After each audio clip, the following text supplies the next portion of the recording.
مسلمانوں میں بہت بڑی تعداد ایسی ہے جن کو زکوٰۃ کے مسائل معلوم نہیں ہیں، اور یہ ایک بہت بڑی تعداد ہے۔ اگر اندازہ لگایا جائے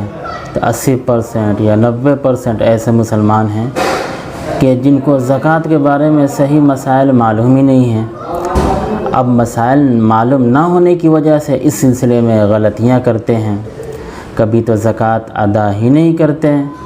یا زکوٰۃ ادا کرتے ہیں تو جتنا ادا کرنا چاہیے اتنا ادا نہیں کرتے، اور جہاں دینا چاہیے جس طریقے سے دینا چاہیے زکوٰۃ اس طریقے سے نہیں دیتے ہیں۔ یعنی بہت سی غلطیاں ہوتی ہیں،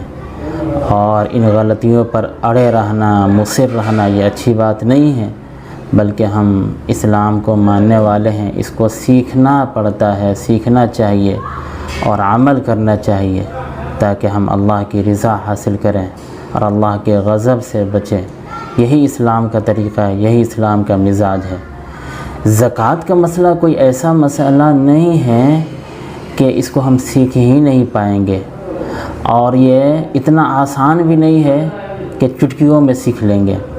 یعنی اتنا آسان بھی نہیں ہے کہ جلدی سیکھ لیں گے، اور اتنا مشکل بھی نہیں ہے کہ ہم اس کو سیکھ ہی نہیں پائیں گے۔ بس ہر انسان کو چاہیے کہ اپنے قریبی متقی پرہیزگار اہل علم مفتیان کرام سے رابطہ کریں، ان سے ملے، ان سے کانٹیکٹ کریں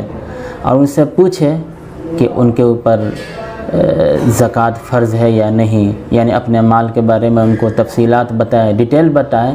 اور ان سے پوچھیں کہ زکوٰۃ فرض ہے یا نہیں، فرض ہے تو کس طریقے سے ادا کیا جائے اور کہاں پہ ادا کیا جائے، اور 2-3 گھنٹے وقت دیں۔ یعنی 3-4 دنوں تک اگر لگاتار 2 گھنٹے اگر وقت دیں مفتی صاحب کے پاس، تو انشاءاللہ مفتی صاحب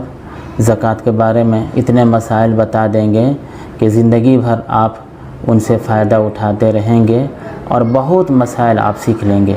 تو زکوٰۃ کے مسائل بالکل آسان بھی نہیں ہے کہ 5 منٹ میں آپ سیکھ لیں گے، سمجھ جائیں گے، اور اتنا مشکل بھی نہیں ہے کہ 2-3 دن آپ ٹائم دیں پھر بھی نہ سیکھ پائیں۔ ضرور 2-3 دن ٹائم نکالنا چاہیے، اور 1-1 گھنٹہ آدھا گھنٹہ ٹائم دینا چاہیے اور سیکھنا چاہیے۔ اور یاد رکھیے، یہ جو سیکھ رہے ہیں یہ سیکھنا بھی اچھا عمل ہے، اس عمل سے بھی اللہ تعالیٰ خوش ہوتے ہیں۔ جس طرح آپ نماز پڑھتے ہیں تو اللہ آپ سے خوش ہوتے ہیں،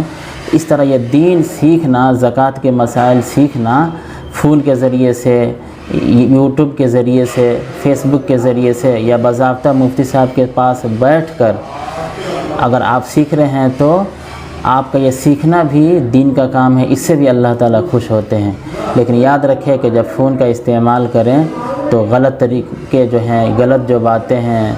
ان سے بچتے ہوئے صحیح استعمال کرتے ہوئے مسائل سیکھیں۔